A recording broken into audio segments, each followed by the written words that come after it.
Hello বন্ধুরা, নমস্কার। আশা করছি সবাই ভালো আছো আর আমিও ভালো আছি। আর এটা হলো আমার কলকাতা বিটু। আর আজকে আমরা সবাই বের হয়েছিলাম একটু ঘোরার জন্য। তো এখানে গাড়িতে আছি, আমি আছি, আমার 2 মেয়ে আছে আর ও আছে। তো ছোটো মেয়েটা মাঝখানে গাড়ির মধ্যে যখন উঠে ও মাঝখানে বসতে চায় না, ওই সাইডেই বসতে চায়। তো ওকে আমি মাঝখানে দিয়েছি আর আমি সাইডে বসেছি। তো ভাবলাম একটু ভিডিও করে নেই, গাড়িতে করে ঘুরতে যাচ্ছি। আর কলকাতায় এসেছি, ভিডিও করব না তা কি হয়। আর কলকাতা এটা কিন্তু আমার আর আমার মেয়েদের ফার্স্ট আসা। আর তার আগে কখনো আমাদের কলকাতা যাওয়া হয়নি।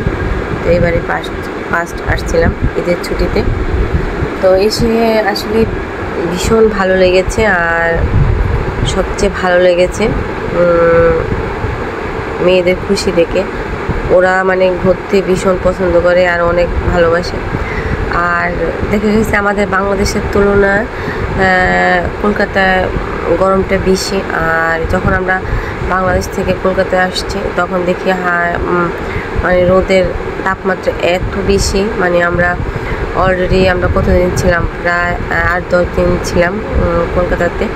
তো আমরা পুরো ফ্যামিলি একদম কালো হয়ে গেছি। কক্সবাজারে গেলে যেমন আমরা কালো হয়ে যাই, তো এটা হলো কলকাতায় গিয়েও আমরা সেম কালো হয়ে গেছি। তারপরেও আমাদের ভীষণই ভালো লেগেছে। আর আমরা যাওয়ার পর তেমন কোনো বৃষ্টি ছিল না, হয়তো 1 দিন কি 2 দিন একটু বৃষ্টি ছিল, তাও তেমন ছিল না বৃষ্টি, তাই তাপমাত্রাটাও বেশি ছিল। যাই হোক, সব দিকে ঘুরে টুরে তারপর ঘোরা বন্ধ হয়নি, গিয়েছি ঘুরতে, আর ঘুরবো না তা কি হয়। তো আমরা চলে আসছি কলকাতা বেলুড় মঠে। তো এখানে আমাদের গাড়ি আমাদেরকে নামিয়ে দিয়েছে। তো আমরা এখন ভিতরে প্রবেশ করব। তো ভিতরে প্রবেশ হেঁটে অনেকখানি আসতে হয়। আর কলকাতাতে বেশিরভাগ হাঁটতেই হয়, কারণ ওখানে আমাদের বাংলাদেশের মতো এত রিক্সা পাওয়া যায় না। আমাদের বাংলাদেশে তো এখানে 5 মিনিটের রাস্তা, 10 মিনিটের রাস্তা, সেটাও আমরা রিক্সায় উঠে চলে যাই। আর ওখানে আধা ঘন্টার রাস্তা, 20 মিনিটের রাস্তা, 10 মিনিটের হাঁটতে হয়। আর যে রিক্সাগুলো আছে আসলে এগুলোতে উঠতেও মানে আমার কাছে ভীষণ খারাপ লাগে। ওনাদের দেখা গেছে ওনারা পা দিয়ে চালায় কলকাতাতে যে রিক্সাগুলো থাকে, তো সেগুলোর মধ্যে উঠতেও বেশি মানে খারাপ লেগেছে, তাই উঠিও নি। তো এখানে আমরা এটা কলকাতা বেলুড় মঠে আমরা অলরেডি মন্দিরে চলে আসছি। আর এখানে আসলে কলকাতায় বেশিরভাগই তীর্থস্থানগুলোতে ভিডিও করতে দেয় না বা ছবি তুলতে দেয় না ভিতরে। তো ভিতরে আমি কিছুই করতে পারিনি। তো বাইরের যে মন্দিরটা ছিল, আমি বাইরের যে মন্দিরের ছিল সেগুলোই আমি সুন্দর করে ভিডিও করে নিয়েছি চারিদিকে দিয়ে। আসলে জায়গাটা অনেক সুন্দর, প্রচণ্ড পরিমাণে সুন্দর, আর দেখতে ভীষণই ভালো লেগেছে। আর তো এখানে আমরা ভিতরে গিয়ে নমস্কার করে আমরা বাইরে বেরিয়ে এখন সাইড দিয়ে আমরা যাচ্ছি, আমরা হাঁটছি। কারণ এখানে অনেকগুলোই মন্দির ছিল, এটা ছিল আরও 2-3টো ছিল, সেগুলো আমরা ঘুরে ঘুরে দেখেছি। আর মন্দিরের বাইরে জায়গাটা ভীষণই সুন্দর, ভিতরেও সুন্দর, কিন্তু আসলে ভাগ্যটা এতই খারাপ ছিল যে ভিতরে আমি কিছুই ভিডিও করতে পারিনি, ওনারা দেয়নি ভিডিও করা বা ছবি তোলা।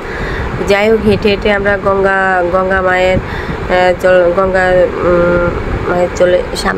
জলের সামনে চলে আসছি।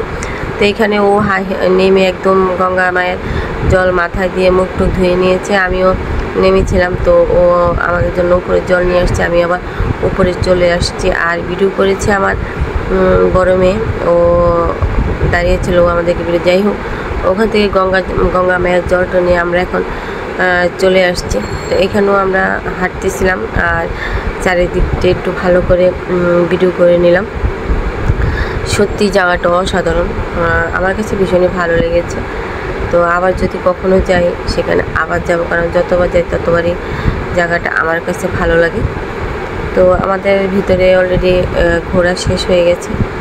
আসলে সবগুলো মন্দিরে গিয়েছি, একটারও মানে আমি কোনো ছবি বা ভিডিও করতে পারিনি। ওই যে বললাম, কলকাতায় বেশিরভাগে তীর্থস্থানগুলোতে ভিডিও করা বা ছবি তোলা এগুলো নিষেধ থাকে, সেজন্য আর কি কিছুই করতে পারিনি। কিন্তু জায়গাটা আমার কাছে অনেক ভালো লেগেছে। তো আমরা এখানে আবার অন্য একটা জায়গায় চলে আসছি। এখানে এসে ভিতরে প্রবেশ করব। তো সেখানেও গিয়েছি, বাইরে পর্যন্ত ভিডিও করেছি, ভিতরে আর মোবাইল নিতে দেয়নি। তো ওখানে যেটার ভিতরে ঢুকতে হলে আমাদের টিকিট কাটতে হয়। তো টিকিট কেটে আমরা অলরেডি নিয়েছি। টিকিট কেটে আমরা ভিতরে যা যা দেখাচ্ছিল সব দেখে আমরা বেরিয়ে গিয়েছি। বেরিয়ে তারপরে আমরা অলরেডি চলে আসছি। এখন আমাদের জন্য যে আমাদের বাইরে যে গাড়ি অপেক্ষা করতেছে সেখানে আমরা চলে আমরা উঠে আরেকটা তীর্থস্থানে ওখানে চলে যাব। আর আস্তে আস্তে আমি সবগুলো ভিডিওই আপলোড করার চেষ্টা করব। আসলে ঘুরে আসার পর আস্তে আস্তে সব করতে হবে, কারণ আসলে শরীরটাও তেমন ভালো নেই, সেই জন্য আর কি একটু দেরি হচ্ছে ভিডিওগুলো হয়তো আপলোড করতে। আর সত্যি মন্দিরটা অসাধারণ ওয়াও ছিল মন্দিরটা, আমার কাছে ভীষণই ভালো লেগেছে। আমার মেয়েরাও দেখে একদম মুগ্ধ হয়ে গেছে মন্দিরটা দেখে। মন্দিরটা ভীষণই ভালো ছিল। আর আমরা যখন গিয়েছিলাম, আমরা তো ঈদের ছুটিতে গিয়েছিলাম, মোটামুটি তেমন ভিড় ছিল না, ফাঁকাই ছিল, তেমন লোকজন ছিল না, সেই জন্য আরও বেশি ভালো লেগেছে। তো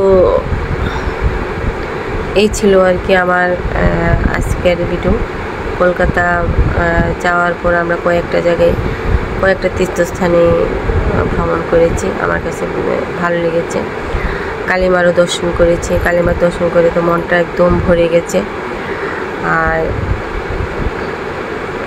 সব কিছুই মোটামুটি ভালো ছিল না, শুধু গরমটা প্রচণ্ড পরিমাণে গরম ছিল, আর বৃষ্টিও তেমন ছিল না। যাই হোক, সব কিছু মোটামুটি আমরা সব কিছুই গরম টরম সব সহ্য করে আমরা ঘুরে টরে অলরেডি সুস্থভাবে সুন্দরভাবে আবার দেশে চলে আসতে পেরেছি, সেটাই হলো সবচেয়ে বড় কথা।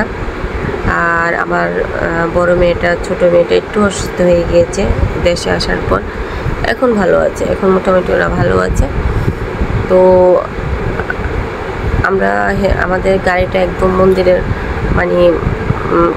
মন্দির থেকে অনেকটা দূরেই ছিল, তো আমাদের ভিতর থেকে আসতে প্রায় অনেকখানি হেঁটে আসতে হয়েছে আমার। আর তো ওই যে আমাদের গাড়িটা অলরেডি ওখানে সামনে চলে এসছে, তো আমরা এখন ওই গাড়িতে উঠে চলে যাব। তো আমি আমার ভিডিওর ভয়েসটা এখানে শেষ করছি। আপনারা সবাই ভালো থাকবেন, সুস্থ থাকবেন, টাটা।